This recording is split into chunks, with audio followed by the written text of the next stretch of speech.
আজকের জন্য কয়টা ফাইল আপলোড করতে হবে? দেখছি স্যার। স্যার আজকে তো মাত্র একটি ফাইলে আপলোড করতে হবে, আর কোনো কাজই নাই। ফাইলটা কার? স্যার আজকে আমরা যে ফাইলটি আপলোড করার জন্য সিদ্ধান্তে পৌঁছাবো সেটি হচ্ছে মিস্টার ইমান আলী। ফাইলটা কাদের মাধ্যমে উপস্থাপন করা হবে? এক্ষুনি দেখছি স্যার। ফাইলটি দুইজন জনপ্রিয় মগজের মাধ্যমে উপস্থাপন করা হবে। তাদের একজন মিস্টার হেডবুক, আরেকজন মিস্টার পেডার। কিন্তু তারা এখন কোথায়? এক্ষুনি দেখছি স্যার। স্যার তাদের লোকেশন পেয়ে গেছি, তারা প্রায় চলে এসেছেন। আমি কি তাদের ডাকবো স্যার? অবশ্যই। Mister Headbook, mister হেডবুক।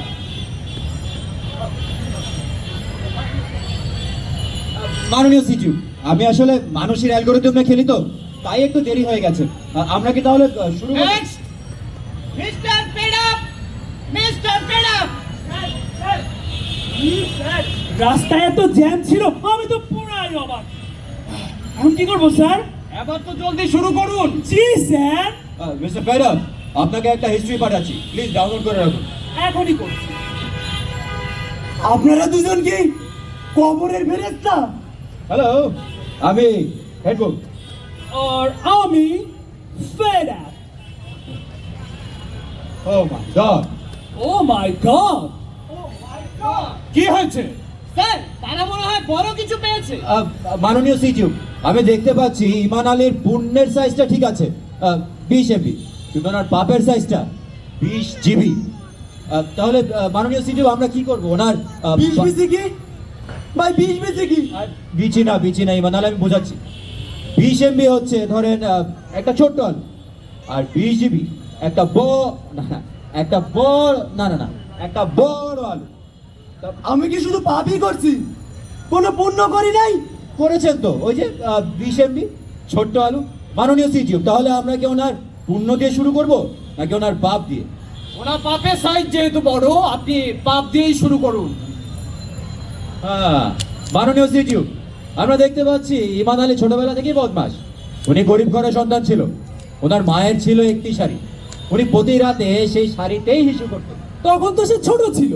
হ্যাঁ, তখন তো আমি ছোট ছিলাম। হ্যাঁ, তখন আপনি ছোট ছিলেন। তাহলে সেই ছোট সময়ে আপনার মামা যখন পড়াশোনার জন্য আপনাকে একটু বকা দেয়, তার দামি চশমাটা কেন ভেঙে দিয়েছিলেন? তখন তো আমি বুঝতাম না। তখন আপনি বুঝতেন না, কিন্তু তখন থেকেই আপনার ক্রাইম করা শুরু। মাননীয় সিটিউ, আমরা দেখতে পাচ্ছি ইমান আলীর একটি ডায়েরি আমাদের হিস্ট্রিতে রয়েছে। ডায়েরিতে উনি নিজ হাতে লিখেছেন 1971 সালে উনি অনেক আমার তো কোনো ডায়েরি নেই। আপনার কোনো ডায়েরি নেই? না, আপনার সবকিছু আমাদের কাছে আছে। 1971 সালে ইমান আলী নিজ হাতে অনেক মানুষকে মেরে নদীতে ভাসিয়ে দিয়েছে। দুনিয়া থেকে ইমান আলী একজনই আছে। দুনিয়াতে হয়তো ইমান আলী একজন নয়, তবে আসমানির ভাই ইমান আলী একজনই। আসমানিকে মাননীয় সিটিউ, আসমানির সঙ্গে ঘটে যাওয়া একটি মর্মান্তিক ঘটনার হিস্ট্রি আমাদের রেকর্ডে রয়েছে। আমরা কি তার একটি স্ক্রিন প্লে দেখে নিতে পারি? অবশ্যই। মিস্টার ফেরাব, এখনই প্লে করছি।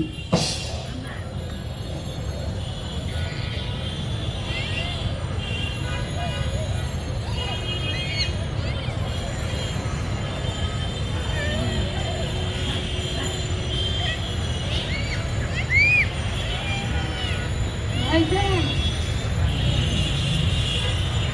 ভাইজান, মায়ের মইরা যাওয়ার সময় তোমার কয়ে গেছিল না আসমান একটু দেখে রাখিস? তখন তুমি কি কয়েছিলে ভাইজান, মনে পড়ে? তখন তুমি কয়েছিলে, মামি, আসমানি আমার আপন বোনের চাইও বেশি। আপন বোন মানে কি ভাইজান? আপন বোন মানে কি? সেই রাইতে আমার শরীরটা খুব খারাপ ছিল। মেজর হাতের হাতে তুমি আমারে তুইলা দিছিলা। একটা ফাঁকা ঘরের মধ্যে টাইনা নিয়া কি পাশবিক নির্যাতন। ঘরের সামনে দাঁড়াইয়া সেদিন তুমি হাসছিলা। তোমার মতো ভাই সেদিন আমার না থাকলেই ভালো হইতো। সব মিথ্যা, এসব আমি কিছুই করি নাই। এসব এসব আপনি কিছুই করেননি, না, সব মিথ্যে। হ্যাঁ ইমান আলী, আপনার না একটা মাদ্রাসা রয়েছে? হ্যাঁ, তা সেটা কত বড়? সেটা 60 হাত লম্বা। সেটা 60 হাত লম্বা। কি শেখানো হয় ওখানে?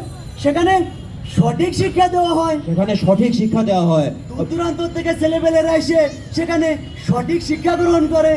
আচ্ছা।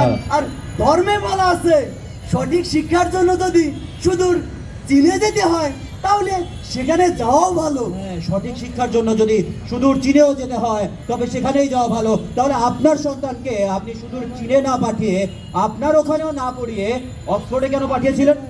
না মানে, সব বাবা মাই তো চায় তার ছেলে একটু ভালো শিক্ষাই পাক। হ্যাঁ, সব বাবা মাই তা চায়। তাহলে আপনার ওখানে সুদূর থেকে যেসব ছেলেমেয়েরা আসে তারা কি সঠিক শিক্ষা পাচ্ছে না, ভালো শিক্ষা পাচ্ছে না? তারাও সঠিক শিক্ষাই পাচ্ছে।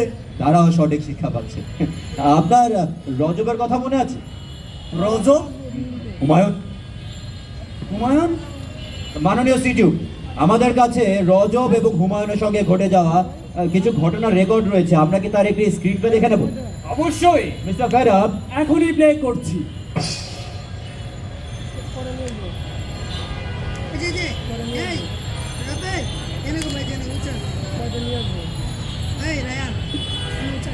হুজুর, প্রথম যেদিন আপনার মাদ্রাসায় গেলাম মনে হলো একেবারে জান্নাতে চলে আসছি। আগরবাতির ধোঁয়া, নৌবানের সুবাস, আর ছোট ছোট বাচ্চাদের মন্ত্রমুগ্ধের মতো কোরআন তেলাওয়াত। মনে হলো যেন সত্যিকারের জান্নাত। তালেবে এলেমরা যখন আমার কোরআনের শিক্ষা দেয়, আমার মনে হয় এরা জান্নাত থেকে আইসা আমারে কোরআনের শিক্ষা দিতে। কিন্তু আপনারা সবাই ভয় পান, আমিও পাইতাম।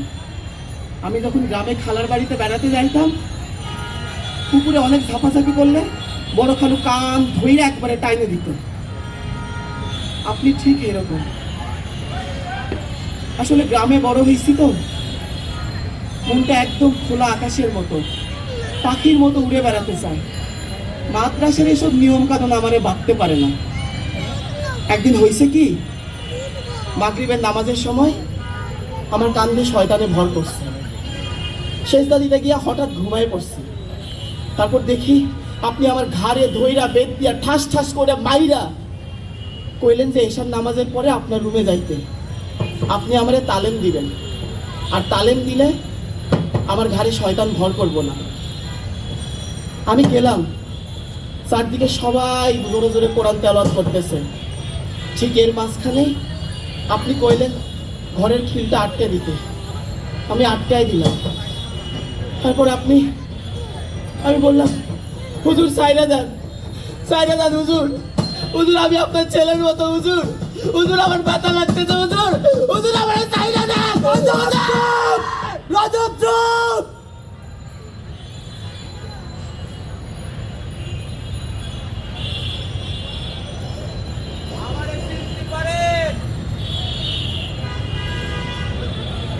আমারে চিনতে পারেন? 1987 সাল থেকে 1990 সাল পর্যন্ত আমি আপনার মাদ্রাসায় পড়াশোনা করেছি। কে হুমায়ুন? হুমায়ুন, আমি সেই হুমায়ুন। মায়ের ইচ্ছাতে আমি আপনার মাদ্রাসায় ভর্তি হয়েছিলাম। মা আমারে কইছিল ওখানে শান্তির শিক্ষা দেওয়া হয়, সঠিক শিক্ষা দেওয়া হয়। 1990 সালে আপনি আমারে আপনার মাদ্রাসা থেকে বহিষ্কার করে দিলেন। কারণ শুধু একটাই, আমার মায়ের পরিচয়। আমার কিছুই করার ছিল না। কমিটির সিদ্ধান্ত আমি কি করে অমান্য করি?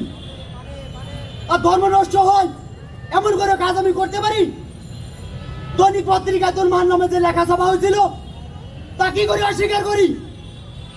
কমিটির সকলে বলল তোর মা একজন বেশ্যা। বীরাঙ্গনা জমিলা রহমান, স্বামী বীর মুক্তিযোদ্ধা মতিউর রহমান। 1971 দুই বন্ধুর কথা মনে পড়ে, মতিউর আর ইমান। এপ্রিলে মতিউর চলে গেল স্বাধীনতা যুদ্ধে, দেশকে রক্ষা করতে, আর ধর্ম রক্ষার নামে ইমান হইল রাজাকার। বীর মুক্তিযোদ্ধা মতিউরের বউ জমিলা 1 সপ্তাহ আগে জন্ম নেয়া নবজাতক শিশু হুমায়ুনকে নিয়ে ঘরে একা থাকে। 1971 জুন মাস, মতিউরের বন্ধু ইমান আলী 5 জন পাকিস্তানি সেনা নিয়ে চলে আসে মতিউরের বাড়ি। বন্ধুর বউয়ের কোলে সাওয়ালরে তুলে নিয়ে ছুঁড়ে মারে পাশের ডোবার মধ্যে, আর 5 খেন পাকিস্তানি জানোয়ারে লেলা দেয় বন্ধুর বউয়ের উপর। এমনকি নিজেও বাদ যায় না। ঘরে মা যন্ত্রণায় ছটফট করতে থাকে, আর পাশে ডোবার মধ্যে ছটফট করতে থাকে ছোট্ট শিশু হুমায়ুন। বাড়ির পোশাক সেদিন মেরি কুত্তা বাসায় ওই সাওয়ালকে টেনে তুলে নিয়ে আসে গোয়াল ঘরে। নিজের 6 বাচ্চার সাথে হুমায়ুনকেও লুকিয়ে রাখে ওই গোয়াল ঘরে। কাঁদি উঠলি পরে নিজের বুকে দুধ তুলে দেয় হুমায়ুনের মুখে। সকালবেলা ইমান আলী পাকিস্তানি সেনাদের নিয়ে চলে গেলি পরে মেরি কুত্তা খেদি হুমায়ুনকে তুলে দেয় মায়ের কোলে। আমার আপনার কাছে একটাই প্রশ্নের উত্তর জানতে চাওয়া, যে লোক নিজের ছাত্ররে বলাৎকার করে, নিজের বোনেরে তুলে দেয় অন্যের হাতে, এমনকি নিজের বাল্য বন্ধুরাও খুন করতে দ্বিধাবোধ করে না, তারে কি উপাধি দেয়া যায়?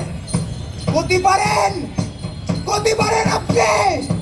আমি কোনো ভুল করি নাই, আমি কোনো নীতি মানি না,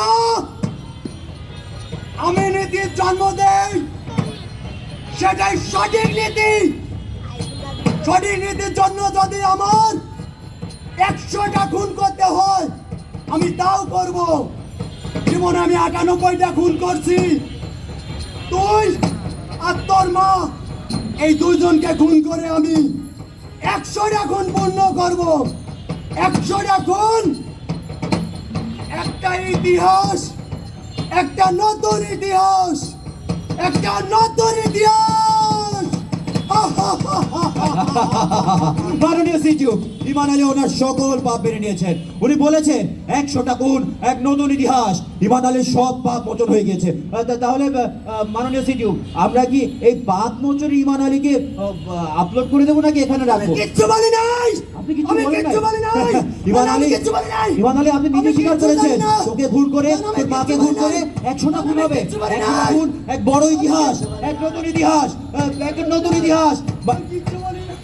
মহামান্য সিটিউ, এটা একটা বড় ভাইরাস, এখন সব অস্বীকার করছে। আমরা এরকম একটা ভাইরাসকে আপলোড করতে পারি না।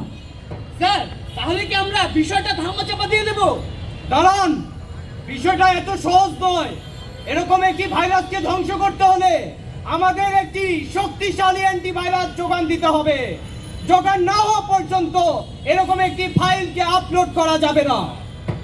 স্যার, তাহলে আমাদের সিদ্ধান্ত কি হবে? এরকম একটি ভাইরাস আমাদের সমাজ, আমাদের দেশ তথা পুরো জাতির জন্য এক বিরাট হুমকি। তাই এরকম একটি ভাইরাসকে ধ্বংস করতে হলে আমাদের প্রতিটি মস্তিষ্কে জন্ম দিতে হবে খুবই শক্তিশালী অ্যান্টিভাইরাস, নতুবা এর বিস্তার রোধ করা সম্ভব না। যতদিন না আমরা একটি শক্তিশালী অ্যান্টিভাইরাস যোগান দিতে পারছি, ততদিন পর্যন্ত এরকম ফাইলকে নিবিড় পর্যবেক্ষণে রাখতে হবে।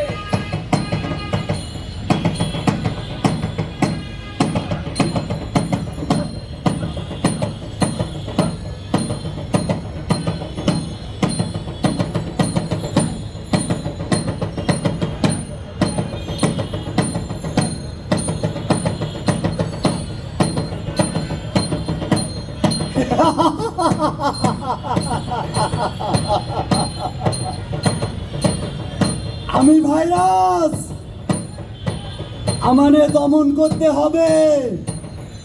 আমারে দমন করা এত সোজা না। আমি সকলের মগজে থাকি, আমার বিচরণ সর্বত্র, আমার বিচরণ সর্বত্র।